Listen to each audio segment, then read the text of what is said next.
Hello friends, দেখুন আজ আবার কী কাণ্ড হয়েছে। আজ আবার অর্পিতা নিয়ে এসেছে একটা রেসিপি ভিডিও, মানে কানা ছেলের নাম পদ্মলোচন, যে কিনা রান্নার কিচ্ছু বোঝে না।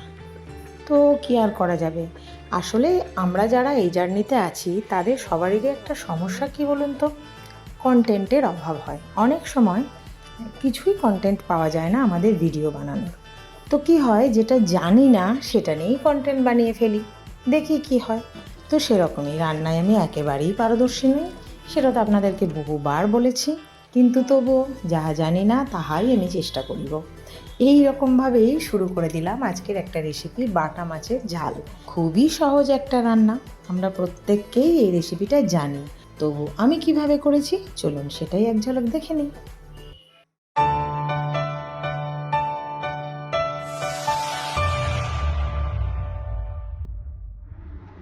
প্রথমেই একটা ফ্রাই প্যানে সর্ষের তেল দিয়ে তেলটা ভালো করে গরম হওয়ার পর একটা একটা করে মাছগুলো দিয়ে দিলাম। খুব আস্তে আস্তে দিলাম, যদিও হাতে আমার ছিটে লেগেছে। তো যাই হোক, মাছগুলো ভালো করে এপিট ওপিট করে সুন্দর করে ভেজে নিলাম। ভেজে নেওয়ার পর মাছগুলোকে তুলে রাখলাম।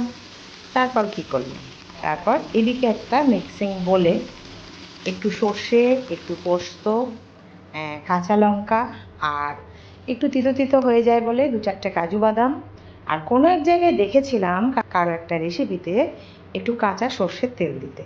তো সেই একটু কাঁচা সর্ষের তেল দিয়ে একটা পেস্ট বানিয়ে নিলাম। আর এদিকে হ্যান্ড চপারে মাঝারি সাইজের 2টো পেঁয়াজ কুচি কুচি করে নিলাম। এরপরে আবার পেঁয়াজটা হয়ে যাওয়ার পর একটা টমেটো কুচিয়ে নিয়েছিলাম।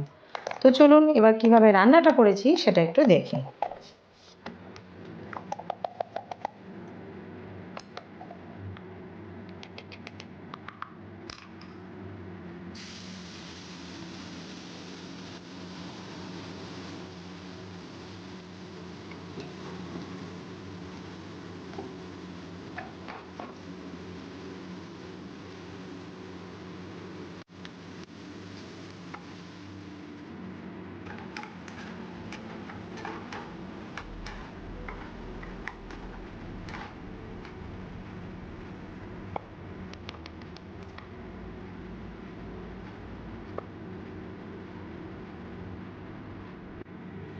তো প্রথমেই পেঁয়াজটা একটু লাল লাল করে ভেজে নিলাম।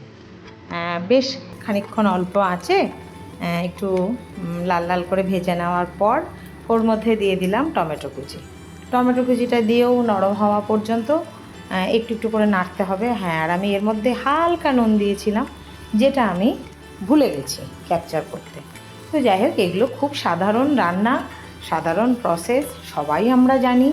নুন হলুদ মশলা ছাড়া রান্না হয় না, এটা তো সবাই জানি। তবু নাড়া বা কে কীভাবে দিচ্ছে বা কখন দিচ্ছে এটাই হচ্ছে আসল ব্যাপার। তো আমার তো সবই হয়ে যায়, একই রকম ব্যাপার, সব একসঙ্গে ঘেঁটে ঘুঁটে। তো সেরকমই এর মধ্যে একটু নুন দিয়েছিলাম, আর টমেটো কুচি, পেঁয়াজ কুচি সুন্দরভাবে তেলে একটু নেড়ে নিলাম। একটু যেই ভাজা ভাজা হয়ে গেল, তখন যে মশলাটা বেটে রেখেছিলাম, যে পেস্টটা করে রেখেছিলাম, সেই পেস্টটা এর মধ্যে দিয়ে দিলাম। আর পেস্টটা দেওয়ার সময় তার আগে কিন্তু তার মধ্যে একটু অল্প পরিমাণ নুন, মানে ব্যালেন্স করে, যেটা আপনি পেঁয়াজ ভাজার সময় দিয়েছেন সেটা বুঝেই দিতে হবে। বাকি একটু নুন আর একটু হলুদ দিয়ে একদম ওইটার মধ্যে ঢেলে দিলাম। ব্যাস হয়ে গেল রান্না। আমার রান্না, অর্পিতার রান্না মানে বিশাল ব্যাপার, বিশাল টেস্ট। ঠিক আছে, আর সবথেকে বড় কথা, আমার পরিবারের লোকজন চেটে পুটেই কিন্তু এই রান্না খেয়ে নেয়। তো সেই জন্য আমি বেশ খুশিতেই থাকি যে হ্যাঁ, আমার রান্না বিশাল ভালো। পরিবার যেখানে কোনো রকম কিছু বলে না, তো আবার কি চাই। তো সেই হিসাবে আমার পরিবার আমাকে খুব সুন্দরভাবেই এদিকটায় সাপোর্ট করে, যে না, খুব সুন্দর হয়েছে তোমার রান্না। তো একটু এই যে নাড়াচাড়া করে যে একটু গামাখা গামাখা হবে, হালকা একটু জল দিতে হবে, কেননা যতই আপনি কষুন মশলার কিন্তু একটু গন্ধ থাকেই থাকে, অ্যাটলিস্ট একটু ছিপছিপিনি জলও লাগে। তো যাই হোক, এই দেখুন জল দিয়ে মাছ 3টে দিয়ে, যেহেতু আমরা এই মুহূর্তে যেদিন রান্নাটা করছি সেদিনে 3জন মেম্বার, আমি, আমার বড়বাবু আর আমার রাজনন্দিনী, তো সেই জন্য 3 পিসই হয়েছে। তো মাছটা দিয়ে এবার একটু ঢাকা দিয়ে দাও, হয়ে গেল তোমার রান্না। ব্যাস, শর্টে সাট্টাং অর্পিতা চ্যাটার্জির রান্না কমপ্লিট। তো সেই রকমই এই দেখুন রান্না কিন্তু আমার রেডিও হয়ে গেছে, ফার্স্ট ক্লাস হয়েছে, বুঝলেন? খুব সুন্দর টেস্ট হয়েছিল। টেস্ট তো আর আপনাদের করাতে পারলাম না, আপনারা চোখ দিয়েই খেয়ে দেখুন কেমন হয়েছে। আশা করি ভালোই লাগবে। আর তার সাথে এত এত ভালোবাসা দিয়ে সাথে থাকুন, পাশে থাকুন, আর অবশ্যই মনে করে লাইকটা করে দিন। আপনারাও সবাই ভালো থাকুন, সুস্থ থাকুন, আনন্দে থাকুন, ভালোবাসায় থাকুন। টাটা।